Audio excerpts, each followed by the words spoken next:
everyone, welcome back. So today we will be making chocolate cookies with chocolate ganache. I'm very excited about these because they are a play on Oreos, and instead of a cream filling, it is a spicy chocolate ganache filling. So very excited to see how these turn out in the end. But let's get right into it.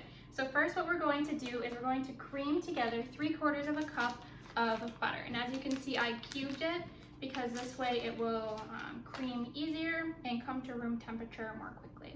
So as always, I'm going to cream together the butter first just to soften it, and then I'm going to add in the sugar. All right, now that my butter is more softened, I'm going to add in 1/2 teaspoon of salt to my sugar first. And it is 2/3 of a cup of sugar. I put the salt in a wet bowl and now it's stuck. Okay, so make sure you get all 1/2 teaspoon of salt. It is flaky salt. Now I'm going to add that into the butter. While my butter and sugar are creaming together, I'm going to start combining the dry ingredients. So it's a cup and 3/4 of all-purpose flour, and then 3/4 of a cup of Dutch processed cacao powder. It is also a 1/4 teaspoon of baking soda. Before I start sifting it, I just like to whisk it together. It's just my preference. All right, now I'm going to start sifting the dry ingredients into another bowl. Whew. All right, finally done sifting, and my butter is done creaming, so I'm slowly going to pour this into my wet ingredients. Alrighty, so like many cookies that we have to roll out, it suggests keeping it in the fridge for an hour to firm up before you roll it out. I'm not going to do that just because I don't have the patience and I really just want to put these in the oven. So I'm going to tip this out onto my floured surface, and then we're going to try to roll it out. If it doesn't work, we will pop it into the fridge. I really need to stop wearing black when I do things with rolling things out. All right, but it came together nicely. I was a little nervous about the consistency just because I find baking with cacao powder is really drying, but it came together nicely. So now I floured my rolling pin as well, and I'm going to roll this out. I continue to squish it together as it comes apart. So let's get to it. All right, well, I was able to roll it out. I do get nervous when I have to roll things out so thin, so it's supposed to be 1/8 of an inch. And I don't have small little cookie cutters, so I'm actually gonna use an espresso cup. I'm gonna try. I have 2 different ones. This one's a little bigger, and then this one's skinnier. So we're gonna use the smaller one to start. And I'm just gonna go for it. All right, well, I just did a few. I don't know if you can see it, but I'm gonna take a butter knife and just slide it under and lift it up and put it onto my tray because I want to test the thickness before I finish the rest. So let's pray a little bit. Okay, so that's what they look like. I think it looks like the right size. I could have used a cutter that was just a little smaller. It's supposed to be 2.5 inches. And I do like the thickness of the dough. So I'm gonna pull these up and then I'm gonna cut the rest. All right, so that was nerve-wracking, but I have them all laid out on my tray. So one thing to note is once you stick them on the tray, they don't move very easily, so just make sure you spread them out. I don't think they'll rise or spread very much, but I left them enough room just in case. And I've been preheating the oven at 350, so I'm gonna stick this in for about 12 minutes and then come back and check on them. So let's get her in the oven now.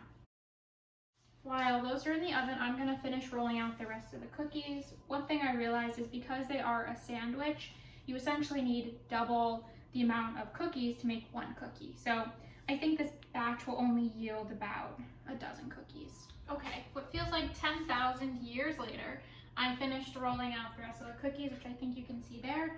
My 12-minute timer just went off, so I'm gonna grab the cookies now. I'll show you guys what they look like. They look great. They don't really rise or move or anything like I said, but I'm gonna let these cool for a little bit and then I'm gonna pop the other ones in the oven. All right, so my second batch of cookies are in the oven. Now I'm going to start working on the filling. So first I'm gonna start infusing some water. So this will be very interesting. So I'm gonna stick in 1/2 stick of cinnamon. Then I'm also putting in 1/2 teaspoon of red pepper flakes. I can't remember if I mentioned that this is boiling water. It is 6 tablespoons, and then I'm going to put in orange peel from half of an orange. So what this is doing is infusing the water that we're going to make the chocolate ganache with, and I'm going to leave this off to the side for about 30 minutes. I can feel a kick of the pepper flakes coming back. So I'm going to leave this off to the side, not under my face, for the next 30 minutes.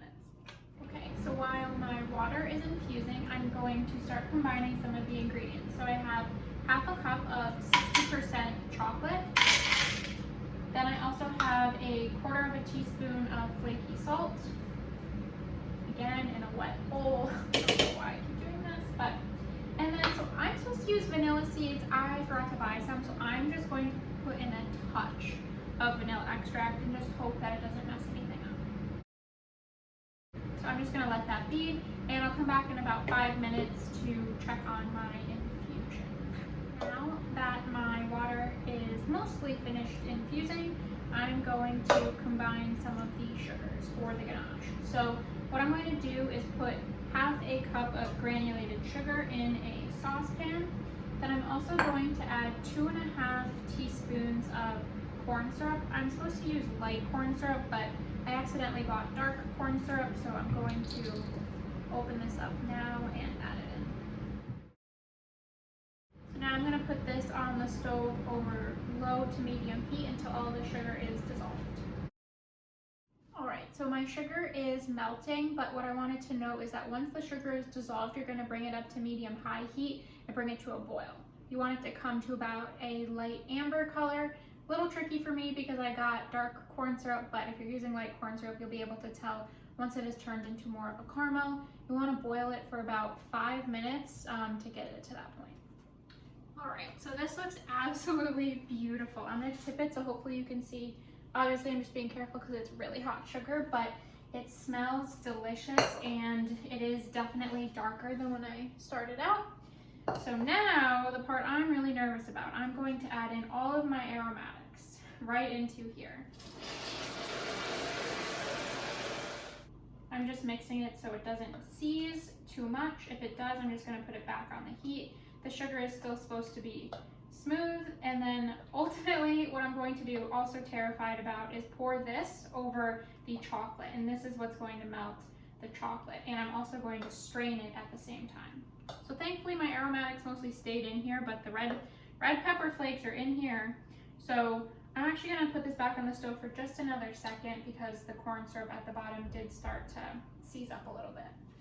Okay, now it is definitely loosened up a bit more. I'm going to continue to stir this, and I'm going to find my bowl of chocolate.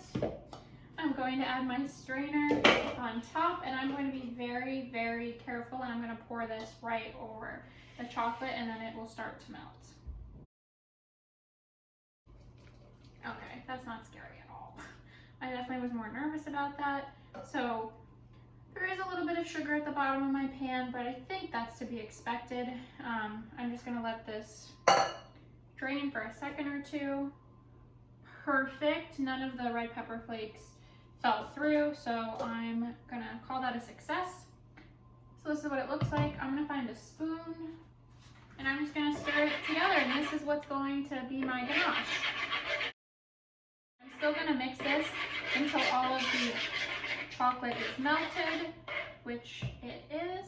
And now I'm going to add in butter. Very, very excited about this. If I can find my butter.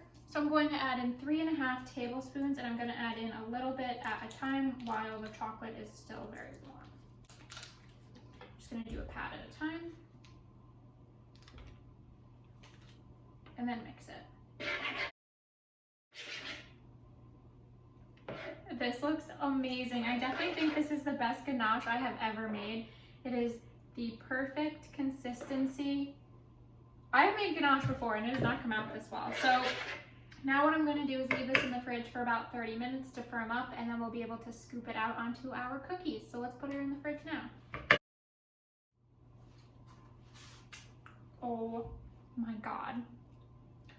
This ganache is delicious. What? I just want to like spoon this over ice cream. Oh Wow. Okay, you guys should just try this just for the ganache, I swear.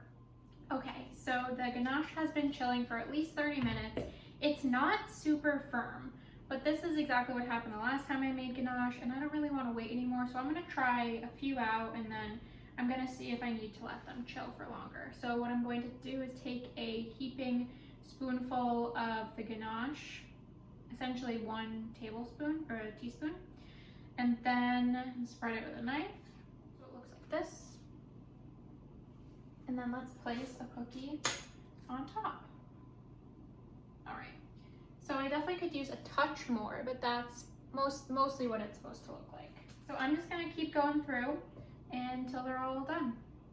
All right, so I definitely found that using less ganache is better. I don't know if you can see, but some of the first ones I made are just spilling over the side with ganache, which I think is fine, but just hard to transport. So I'll show you what it looks like with one of the thinner cookies I made in less ganache. So essentially like very chocolatey Oreos with a little bit of spice. So these were definitely really fun to make. I'm hoping that they don't slide around too much more with the ganache, but I'm gonna probably stick them in the fridge to let the ganache continue to firm up. But thanks for joining me, everyone, and I will see you next time.